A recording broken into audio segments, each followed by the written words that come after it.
اعلموا أن الله يحيي الأرض بعد موتها.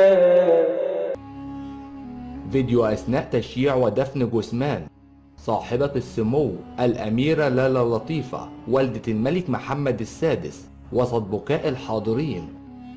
أعزائي المتابعين، أرجو منكم الدعاء لها بالرحمة والمغفرة وتعازينا للأسرة ولشعبنا، شعب المغرب، الشعب الطيب. جنازة في قصر الملك محمد السادس. أعلن الناطق الرسمي باسم القصر الملكي عن وفاة صاحبة السمو لالا لطيفة والدة العاهل المغربي الملك محمد السادس وأرملة الراحل الملك الحسن الثاني.